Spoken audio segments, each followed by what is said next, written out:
les amis et bienvenue sur un nouvel épisode de Sandec. Et aujourd'hui, je reçois Sophie, entrepreneuse. Tu peux nous expliquer ce que tu fais pour ceux qui ne te connaissent pas? Alors, je suis effectivement entrepreneuse depuis toujours. J'ai créé une première société que j'ai vendue en 2019 et j'ai recréé une start-up, là, WooSkill, que je gère depuis 3 ans avec des associés. Et voilà, on est en pleine aventure start-up, donc très entrepreneuriale. Yes. Et du coup, je me suis dit que j'allais l'inviter parce que elle m'a raconté son histoire que j'ai trouvée très touchante et que je trouve très motivante et très inspirante. Donc, on va commencer par la petite enfance et dans quel milieu familial, culturel t'as grandi? À quoi ressemblait ta vie quand t'étais toute petite? J'ai grandi dans une famille très aimante. Beaucoup d'amour, beaucoup de joie, voilà. Donc j'ai vécu dans un cocon avec 3 frères et sœurs et on était très solidaires les uns les autres, entourés de musique, hein. On baignait dans la musique, Je des savais études. pas. Oui, j'ai fait du piano depuis mon plus jeune âge. Ah, ça, le piano aussi, je sais. Ça, Oui, tu j'ai savais. vu. On travaillait beaucoup, voilà, les études, la musique, et c'était un cocon très protecteur. Donc, quand on s'est ouvert à la vie un peu plus adulte, on a eu quelques surprises. Est-ce que tes parents étaient entrepreneurs? Non, mon Non. papa était ophtalmo et ma Ouais. maman prof de piano. Donc, tu Ok. vois, complètement dans la science et la musique. D'accord. À quoi a ressemblé ta vie quand tu as commencé à mûrir, à avoir des diplômes? Qu'est-ce que tu as fait comme études? Tu peux nous raconter? Alors, j'étais passionnée de sciences, bien sûr, hein, puisque j'avais baigné là-dedans depuis toute petite. Donc, j'ai fait des études d'ingénieur. L'école des mines à Paris, qui est une école très généraliste, spécialisée en physique atomique. Ah oui, quand même, qui n'a rien à voir du tout avec ce que je fais maintenant. Mais voilà, physique atomique, c'était ma passion. Et puis, toujours la musique, évidemment, à côté. Et j'avais le rêve de créer une entreprise, donc très très jeune. J'avais 27 ans, j'ai lancé ma première société. 27 ans. Ouais, avec 2 associés. Et j'avais rien à perdre. Ouais. À 27 ans, t'as rien à perdre. C'est là où il faut y aller, quoi. Hein. Oui. Rien à perdre, pas d'appartement très coûteux, pas de famille. Et donc, c'était une Pas de aventure. mec? Pas de mec. Ouais, un mec, c'était fini. Ouais. L'autre, pas encore commencé. Ouais. Donc c'était bien. Il y avait un trou, une fenêtre. Et du coup, non, c'était le moment parfait avec 2 associés extra, Jean-Christian et Jérôme. Et on a développé une société qui s'appelait Direct Medica, qu'on a bien fait grandir. Il y avait 450 personnes. Enfin, tu vois, c'était une belle aventure. Et puis, on l'a vendue fin 2019 à un grand groupe. Donc, voilà. Donc à 27 ans, tu gères d'une main de fer ta propre boîte. Ouais. Avec des hommes que tu manages avec une main de fer dans un gant de velours. Oh, ils étaient adorables. Donc, on s'entendait vraiment bien. Et mon équipe était extra. J'ai vécu une aventure personnelle extraordinaire. En fait, c'est ça qui est beau dans la création d'entreprise. Tu m'avais dit que tu t'arrivais à te faire respecter, ça je m'en suis très très bien souvenue. Tu m'as dit que tu demandais aux gens de te vouvoyer, je crois, c'est ça? Comme j'étais très jeune, pour essayer d'avoir une légitimité, et à l'époque, les startups c'était un peu moins dans le vent qu'aujourd'hui, j'avais décidé de me faire vouvoyer. Ça mettait une certaine distance, et donc ma frustration, c'est que mes collaborateurs avaient mon âge à peu près. Ils allaient tous au cinéma, ils allaient prendre des verres le soir, et moi je m'interdisais d'aller avec eux parce que je pouvais pas être copine et ensuite faire des entretiens annuels et dire non à une augmentation. Ou voilà. Donc il fallait choisir son camp et mon camp c'était dirigeante et donc un peu seule. Ouais, du coup, t'avais écarté un petit peu ta vie sociale à côté, mais ça a payé. Mais ça a payé, et puis c'était génial. Et c'était une aventure extra. Puis j'avais des amis à côté. Ouais. Mais je participais pas à l'ambiance comme je me permettrais de le faire aujourd'hui. Ouais. Parce qu'aujourd'hui, je suis beaucoup plus mûre. J'ai pas de ce problème de crédibilité. Et donc, je peux faire la fête et avec mes équipes. Tu peux être business manager aussi. voilà. Je peux être un business manager très cool. Oui. Et est-ce que tu peux me raconter le chaos et le moment où tout allait bien, tout allait comme sur des roulettes et il y avait quand même un grand vide. Quel était ce vide? Oui, c'est vrai que vu comme ça, on se dit, il y a pas de problème, ça roule, elle a sa société, ça cartonne, elle a fait des études, c'est top. Sauf que ma vie perso était beaucoup plus compliquée à gérer, déjà parce que j'étais très accaparée par ma société. Je me suis mariée un petit peu tard, on va dire à 32 ans. Et puis je me suis mariée... Aujourd'hui, c'est normal. C'est normal aujourd'hui, mais à l'époque, c'était tard, si tu veux avoir des enfants, Ouais, ça reste biologiquement un peu tard pour une Mmh. femme. Voilà, il faut le savoir, ceux qui nous écoutent. Faut pas traîner quand on est une femme. Et je me suis mariée parce que le temps pressait, donc de façon peut-être un peu précipitée, c'était peut-être pas le meilleur casting. Mmh. Et du coup, ma vie perso n'était pas aussi épanouie. Et Ouais. quand j'ai eu 40 ans, j'ai fait le constat que c'était la cata. Ah, mais tu es restée 10 ans avec cette Je personne. suis restée 10 ans avec cette personne qui avait d'énormes qualités, Ouais. que j'adorais sur plein de points, mais Mhm. notre couple ne fonctionnait pas. Et puis, il faut avouer que pendant 10 ans, on a essayé d'avoir un enfant Ouais. et on n'a pas réussi. Mhm. Et quand on fait un parcours du combattant de ce type-là pour devenir papa et maman, et Ouais. que ça marche pas, le couple, il se fissure. Mhm. Sauf miracle, Ouais, logique, le ouais. couple est très très affaibli. Et donc mon couple était par terre au bout de 10 ans. Aïe, aïe, aïe. Et donc j'ai décidé de divorcer. Et je me retrouve à 40 ans, divorcée, sans enfant. Puis bien sûr, comme ça impacte la relation professionnelle, en tension très forte avec mes associés et avec une lettre de démission où je leur dis je m'en vais, je me casse. Ah oui, alors que tout allait encore Alors que bien tout dans allait la très boîte. bien dans la boîte, mais Ah ouais. il fallait que je change de vie, quoi. Là, ça a été le moment du chaos où j'étais en larmes, il ne faut pas avoir honte de le dire. Et je me suis dit, j'ai vraiment raté ma vie. Ah ouais, d'accord. J'ai raté ma vie, j'ai pas d'enfant, j'ai pas de mari, je suis seule, ma boîte, j'en veux plus. Voilà. Et là, il faut un petit signe du ciel ou Ouais. une petite étoile pour te redonner l'envie de te relever et te dire que si tu vas y arriver, et tu seras maman, et voilà, parce que c'est ton rêve et tu vas l'accomplir. Et c'est là où j'ai pensé différemment. Et j'ai écouté, et il y a une petite voix, ma sœur, qui m'a dit « Sophie, tu sais, tu pourrais peut-être adopter. Et tu pourrais peut-être adopter à Tahiti, parce qu'à Tahiti, même si tu es divorcée, même si tu as 40 ans, même si là-bas, ce sont les femmes qui sont enceintes qui vont décider à qui elles vont donner l'enfant qu'elles ne peuvent pas garder et qui est encore dans leur ventre. Et donc, tu as toutes tes chances de pouvoir devenir maman, alors que dans un circuit traditionnel d'adoption, 40 ans divorcée, tu n'auras jamais un enfant, ou alors ce sera un enfant à problème ou très âgé. Enfin, oui, ça va être extrêmement compliqué.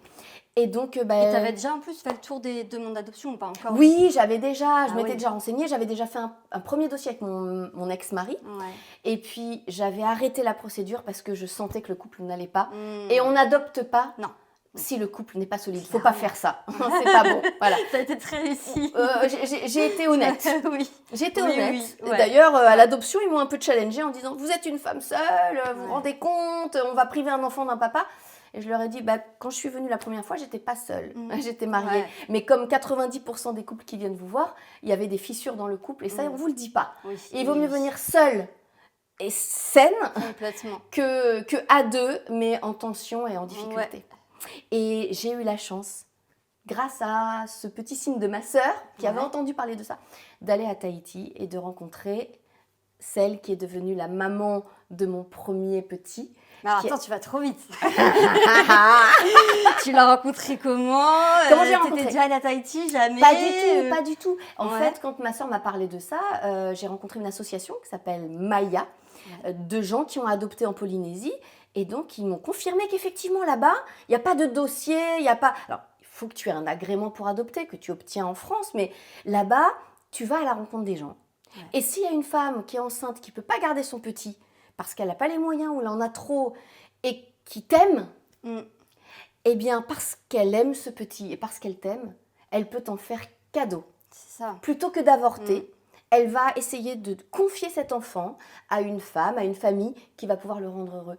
Et du coup, je me suis renseignée et j'ai vu quelques témoignages de personnes qui avaient vécu ça et qui m'ont terriblement émue. Je suis sortie les larmes aux yeux. Le soir même, je prenais mon billet pour Tahiti. Ah ouais.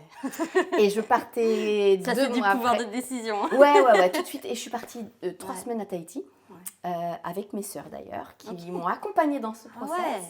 Et on rencontrait toute la journée des femmes aux arrêts de bus, dans la rue, on les arrêtait. Et on disait, voilà, je rêve d'être maman, est-ce que tu sais où je peux aller? Et on m'a orientée petit à petit vers Teina. Jeune fille de 17 ans qui avait fait une bêtise, qui était enceinte de 4 mois et qui ne pouvait pas avorter parce que c'était trop tard, qui avait fait une grosse bêtise et la famille voulait absolument effacer cette bêtise. Ouais. Et donc là, c'était pas par amour qu'on donnait cet enfant, c'était parce qu'il fallait rayer ça de la vie. Mais on s'est rencontrés et je leur ai expliqué à quel point ça devenait le miracle de ma vie. Et puis c'est devenu le miracle pour tout le monde. Ouais. Et c'est devenu une magnifique histoire pour toute la famille. Oui. Et 9 ans après, ce petit garçon que j'ai adopté, Solal, est magnifique. Et on a vu la famille déjà 3 fois à Tahiti, toute la famille, et on est en contact permanent avec eux, et c'est fabuleux, quoi. C'est ça, et c'est ça que je trouve incroyable, c'est justement, à force on entend beaucoup d'histoires où les enfants adoptés, plus tard, ils se rebellent un peu, parce que justement, ils ont une perte d'identité, ils ne savent pas d'où ils viennent, ils n'ont jamais vu leur vraie mère. Toi, tu as compris ça tout de suite, tu n'as pas coupé le lien, tu as laissé faire, et aujourd'hui, tout est clair pour Solal. C'est ce qui m'a plu dans cette histoire ça s'appelle le Fa'amu à Tahiti, c'est qu'on sait qui sont les parents de cet enfant. Et c'est un don qui est voulu, décidé par amour, par la famille biologique et par la famille adoptante. Donc c'est une histoire d'amour entre nous. En fait, c'est moi qui ai été adoptée. J'ai été adoptée par la famille. Ils m'ont fait une place comme si j'étais une princesse. Ils ont fait une fête où il y avait 40 personnes pour dire voilà, on vous présente Sophie. Incroyable. Et Sophie, c'est la maman, ça va être la maman du petit. Et donc, ils m'ont adoptée, faisant partie de la famille. On me fait ce cadeau merveilleux qui est ce petit garçon. Et c'est quelque chose que jamais je ne voudrais renier. C'est une grande force. Et Solal connaît son histoire. Et il aime son histoire. Et il aime sa famille biologique. Oui, et puis d'ailleurs, tu reviens de Tahiti. Là, il y a pas je reviens de longtemps, Tahiti pour les vacances de Pâques. On était à Tahiti avec Solal, avec le petit frère, parce qu'on a refait une histoire similaire. Tu as remis ça. Et j'ai remis ça 4 ans après. 4 ans. 4 ans après. Et 1 an après avoir accueilli Solal, avoir adopté Solal, j'ai eu la chance de rencontrer son papa, de faire la rencontre de l'homme de ma vie, donc un peu dans le désordre, mais on s'en fout, c'est le résultat qui compte. Et donc toute la petite famille est partie à Tahiti voir notre famille de Polynésie. Et c'était magnifique. C'est une chouette histoire. C'est une belle histoire et tu vois, au moment où je me revois à 40 ans, seule dans mon appartement, à me dire j'ai tout raté. Mon rêve, c'était d'avoir une grande famille, c'était d'avoir de l'amour comme j'ai connu dans ma jeunesse. Et j'ai rien, en fait. J'ai une société, mais je m'en fous. Le plus important, je ne l'ai pas, donc j'ai raté. Et non, faut pas lâcher, quoi. Il faut se dire, non, j'ai raté cette voie-là. La voie normale. On se marie avec un homme, on a des enfants et tout va bien. Non, moi, c'était pas ça. On fait tout seul. On fait tout seul. On fait pas d'ailleurs. Quelqu'un fait et puis voilà. Et il y a un don qui se fait. Et puis après, on trouve le mari. Et puis après, il y a le petit frère.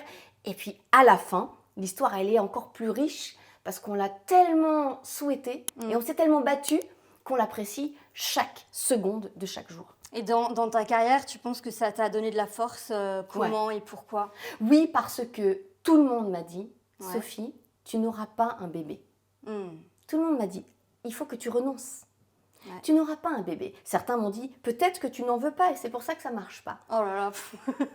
Facile. Oui. Qu'est-ce que tu veux répondre à ça? D'autres m'ont dit, tu veux adopter, tu sais que c'est très compliqué. Il va te falloir 5 ans pour adopter et tu auras un enfant grand. Parce qu'il n'y a pas de papa et parce que tu as 40 ans. Ce n'est pas possible. Les assistantes sociales que j'ai rencontrées lors du process pour avoir mon agrément d'adoption me l'ont dit. Donc, c'est bien d'exprimer que vous voulez un bébé, un nourrisson, mais il faut que vous sachiez que vous ne l'aurez pas. La raison, quoi. En gros, on m'appelle à la raison. Et moi, je leur ai dit, mais si, je peux. J'y crois. En tout cas, je vais essayer. Et puis, si ça ne marche pas, j'aurai un enfant grand. J'aurai un enfant. Peut-être qu'il sera grand, et je l'aimerai quand même, mais je vais quand même essayer d'avoir un petit.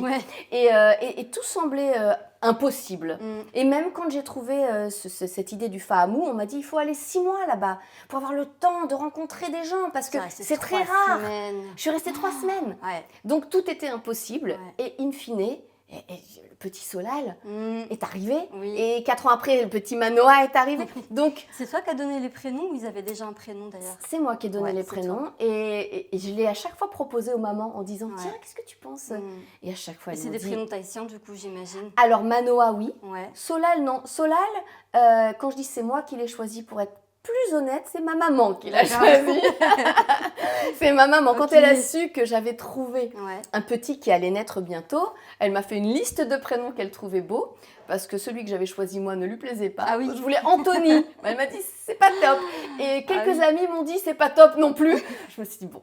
Et ça va bien avec sa personnalité, Solal. Et Solal, ça peut va pas bien. aller. Et c'est vrai que je voulais faire ce plaisir à Ouais. maman pour qu'elle participe un peu à l'aventure aussi. Parce qu'adopter un enfant, c'est toute la famille qui Bien l'adopte. sûr. Ouais. Et moi, j'avais mûri l'idée, mes parents moins. Et je voulais qu'ils participent à ça, tu vois. Donc, c'est maman qui a donné le prénom Solal. Et le prénom Manoa, je l'ai inventé, mais en fait, il existait déjà. Et il se trouve que c'est un prénom tahitien. C'est ça. C'est un prénom tahitien, Ouais. donc c'est marrant. Et la maman de Manoa m'a dit que c'était un prénom magnifique. Et à chaque fois que je lui proposais un nouveau prénom, elle me disait c'est magnifique. Je dis ok, D'accord. en fait, tout ce C'est que je te dis magnifique. sera magnifique. Ouais. Ouais. Et du coup, donc tu dis que tu as envie de balancer toute ta boîte. Et à quel moment tu as refait, tu t'es relancé dans l'entrepreneuriat? À quel moment tu as reconstruit le reste? Alors en fait, quand j'ai donné ma lettre de démission à mes associés, ils m'ont dit pars 2-3 mois, change-toi les idées, mais reviens. Ouais. Parce qu'on a vraiment besoin de toi. Et tu nous diras à ce moment-là, mais fais pas ça sur un coup de tête. Ok. Et je suis partie au Ladakh, D'accord. 3 semaines, Ouais. voilà, en marchant au milieu de rien. Ok. C'était assez extraordinaire d'ailleurs. Ouais. Et puis j'ai fait des voyages comme ça. Et quand je suis revenue, au bout de, je crois que je suis partie 2 mois et demi. C'est où le Ladakh? Le Ladakh, c'est pas loin de l'Inde. D'accord. Pas loin de Incroyable. l'Inde, du Tibet. Ouais, ouais. En plus, c'est couillu parce que tu pars à l'époque femme seule, machin, en Inde. Ah ouais, je C'est- pars dans les montagnes. Et Ah ouais. mais c'était vraiment fabuleux comme voyage, Ouais. avec beaucoup de rencontres avec justement des moines tibétains Ok.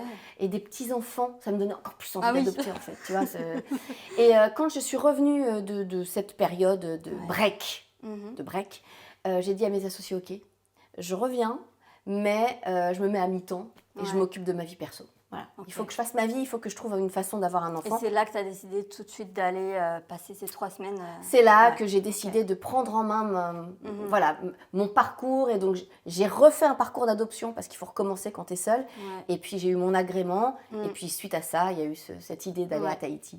Et du coup, Woski, il est né à quel moment? Alors, Whisky, il est né Whisky, il est né fin 2020. Voilà, ok. Fin 2020. Moi, j'ai cédé ma part en fin 2019. J'ai continué à accompagner l'aventure parce que j'étais au conseil d'administration pendant quelques mois. J'ai totalement arrêté en mai. Et puis là, les idées ont commencé à bouillonner. Clic, ouais. Ouais, alors que je voulais keep cool. J'ai vendu ma boîte. Je Ouais. vais être super cool. Mm. Je vais enjoy la vie. Bah oui, profiter de la life. Profiter et de la tout. vie et profiter de mes petits. Alors, Solal avait, je sais pas, il avait 5 ans, je crois. Manoa a à peine 1 an. Ouais. Donc, ils étaient tout petits. Et j'avais vraiment envie de profiter d'eux. Mais j'avais des idées quand même. Bah oui. J'avais ça des idées. bouillonnait là-haut, Et, voilà. Et puis, Ouais. des gens que j'adorais avec qui... et qui me disaient, bon, Sophie, tu refais un truc.